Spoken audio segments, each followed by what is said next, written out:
Some disasters aren't just defined by the moment they strike. They're really defined by everything that came before and everything that came after. The 2010 earthquake in Haiti is a powerful and tragic example of this. To really understand its true impact, we have to look way beyond the initial shock. So let's go back to that day, January 12, 2010.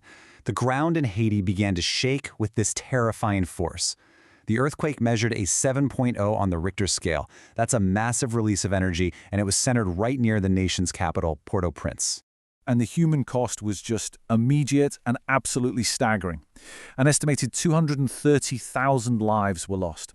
To put that into perspective for you, that's roughly the entire population of a city like Derby in the UK, just gone in an instant.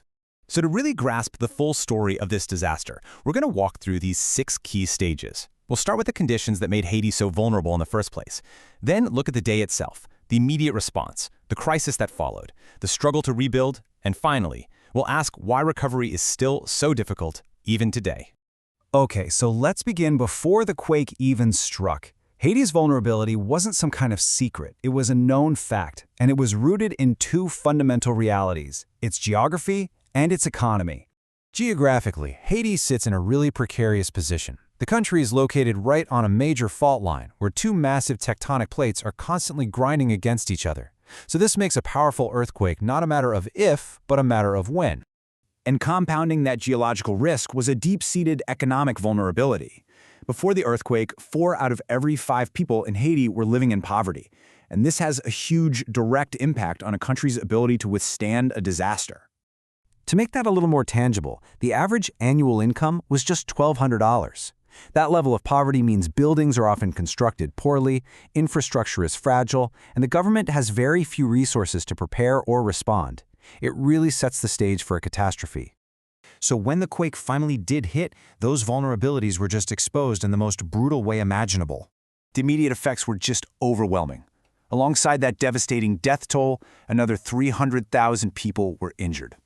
Homes just pancaked, roads buckled and became totally impassable. The power grid failed, and crucially, hospitals, the very places needed most, were either severely damaged or completely destroyed.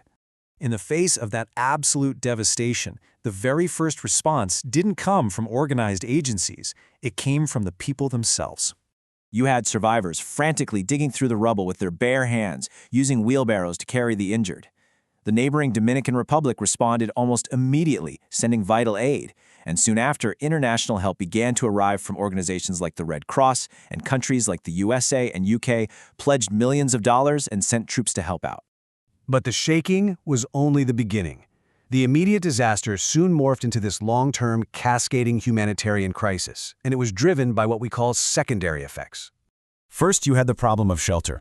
A staggering 1.5 million people were left homeless, forced to live in these sprawling, makeshift tent camps with little to no basic services. The conditions in these camps were just dire. It was common for 200 people to be sharing a single toilet. 200. This lack of sanitation created the perfect breeding ground for disease. And the inevitable result was a deadly cholera outbreak. The disease, spread through contaminated water, claimed another 9,000 lives. A tragic secondary disaster that struck a population already on its knees. As the immediate crisis started to subside, the focus shifted to the monumental task of rebuilding. But this is where the gap between promises and reality became painfully clear. The estimated cost to reconstruct Haiti was around $14 billion. But if you look at the aid that was actually delivered, it totaled only $6.5 billion. So here's the crucial point. Less than half of what was needed ever actually arrived. This aid shortfall had a direct physical consequence. A full year after the earthquake, a shocking 95% of the rubble in the capital city still hadn't been cleared. You just can't rebuild a nation when it's still buried under the last disaster. And this brings us to the final, really difficult question.